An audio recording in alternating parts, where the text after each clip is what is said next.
गौशाला में चल जाओ, गौ माता को नहलाओ, उसकी सेवा करो, उसकी पगाड़ी उठाओ, उसका भोजन कराओ, उसके गोबर को उठाओ, गौ माता के उस गोबर को साफ कर दो, गौशाला को साफ कर दो, डिप्रेशन समाप्त हो जाएगा। और चौथे नंबर पर, कितने भी डिप्रेशन हो, कितनी भी चिंता हो, कितना भी कर्जा हो, अपने घर की माँ की पास बैठकर, माँ की गोद में बैठकर, माँ के पास बैठकर अपनी माँ को अपने दुखड़े को सुना दो, माँ उस दुखड़े को समाप्त कर देगी, चाहे कुछ भी हो। तुम्हारी माता के पास कुछ भी नहीं। चाची जी, सगाई की मिठाई। हाँ बेटा, अरे तेरे बाल, चांदी का एक छल्ला भी नहीं है, एक सोने की अंगूठी भी नहीं है, फिर भी अपना दुख, अपनी तकलीफ, अपना कष्ट अपनी माँ को सुना दो। अपनी माँ से कहो ना। कई बेटियां, कई बेटे, नवयुवक लड़के लड़कियां टेंशन में आते हैं, सुसाइड कर लेते हैं, मर गए। हम उनसे निवेदन करेंगे, मरने का प्लान बाद में करना, पर एक बार अपनी माँ से जरूर जाकर कहना, माँ मुझे 15 दिन से ये टेंशन चल रहा है, माँ बहुत चिंता में हूँ, माँ, मम्मी मुझे ये परेशानी चल रही है, माँ किसी ने मुझे धोखा दिया, माँ किसी ने मुझे अपशब्द कहा, माँ किसी ने ऐसा कर दिया। अपनी माँ को जरूर बताओ, क्योंकि माँ केवल माँ नहीं है, उसके संबोधन में 33 कोटि देवी देवताओं का पुण्य समाया हुआ है। एक बड़ी सुंदर कथा आती है। एक टीचर ने अपने बच्चों से कहा, आपने स्मरण किया होगा, टीचर अपने बच्चों से कहता है कि कल सारे बच्चे स्वर्ग की मिट्टी लेकर आना। सारे बच्चे आए, एक एक बच्चे को खड़ा करा टीचर ने, तुम स्वर्ग की मिट्टी लायो? नहीं। तुम स्वर्ग की मिट्टी लायो? नहीं। तुम स्वर्ग की मिट्टी लायो? नहीं। एक छोटा सा बच्चा खड़ा हो गया, खड़े होकर बोला, टीचर ये लो, मैं स्वर्ग की मिट्टी लाया हूँ। टीचर ने पूछा, ये कहाँ की मिट्टी? तू क्या स्वर्ग गया था मिट्टी लेने के लिए? तू बैकुंठ गया था मिट्टी लेने के लिए? बच्चा कहता है, नहीं, ये मेरी माँ के चरण की मिट्टी है और माँ के चरण में स्वर्ग होता है।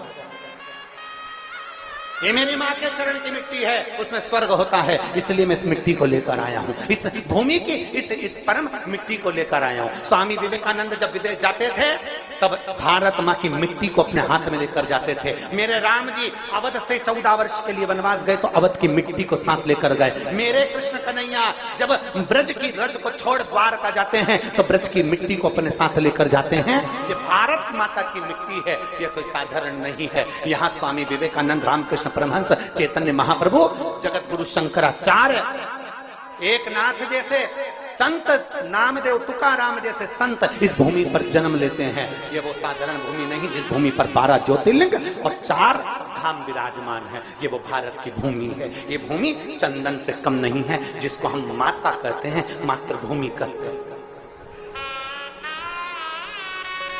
उसको समझिए,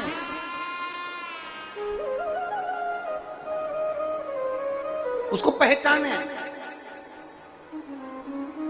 उसको जानने का प्रयास करें।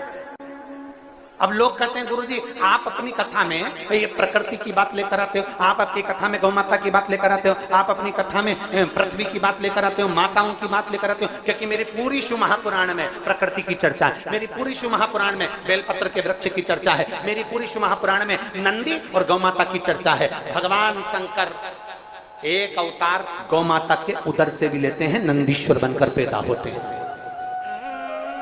गौ माता के शरीर से भी भगवान उत्पन्न होते हैं।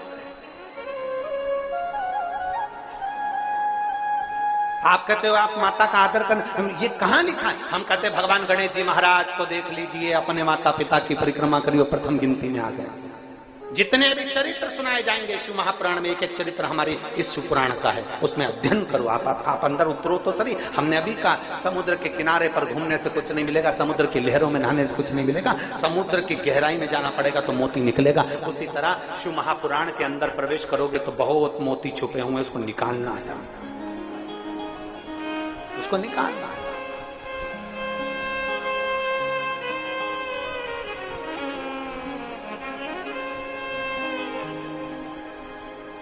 उसको वो कहते हैं,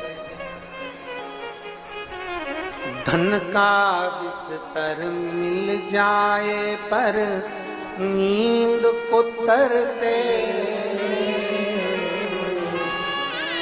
धन का बिस्तर मिल जाए पर नींद को तरसे,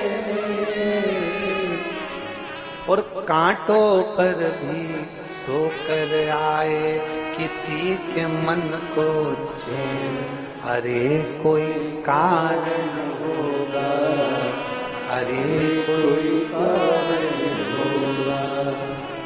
एक झोली में फूल भरे हैं, एक झोली में कांटे, तेरे बस में कुछ भी नहीं, वो बांटने वाला बांटे।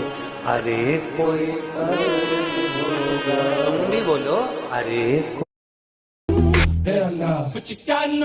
धन का बिस्तर मिल जाए पर नींद को तरसे नैन। बहुत सारे बैठे होंगे जिनके घर में एसी लगा है, डनलप का गद्दा है, वीआईपी रूम है, परंतु नींद गायब है। 12 बजे तक भी मोबाइल चला रहा पर नींद नहीं आ रही। पत्नी के सो जाओ, पति के नींद तो आए, नींद ही नहीं आ रही। चैन पंखे की स्पीड बढ़ा दी, एसी चल रहा था तो भी पसीना आ रहा है, माफ करा, नींद नहीं आ रही। और एक व्यक्ति वो है खेत में पड़ा है, खुली जमीन पर। कभी आइए इस पावन प्रांगण में, पंडाल में इतने सारे भगत सोते हैं, कोई उठ रहा है, कोई चिल्ला रहा है, कोई भजन गा रहा है, तो भी इनके नेत्र में जब नींद आती है ना तो भोलेनाथ आकर इनको पंखा कर कर जाता है। इतनी गर्मी में भी ये चैन की नींद सोते हैं। कुछ तो शिव होता है कि धन का बिस्तर मिल जाए नींद को तरसे। कई बैठे हैं यहाँ जिनको नींद नहीं आती, रात में 11-12 बजे तक भी, उसके बाद भी बैठे हैं थोड़ी देर। भगवान जब नींद आई ज्यादा तो फिर नींद की गोली खा ली।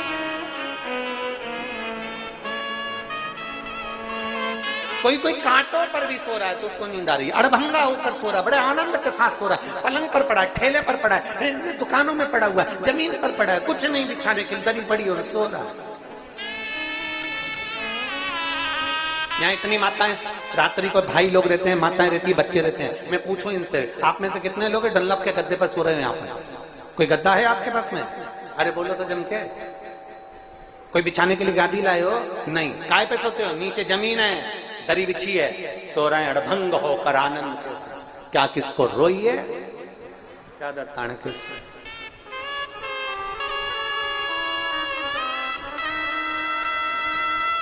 कुछ तो परमात्मा के पास है, कुछ उसने अपने पास में ना जाने क्या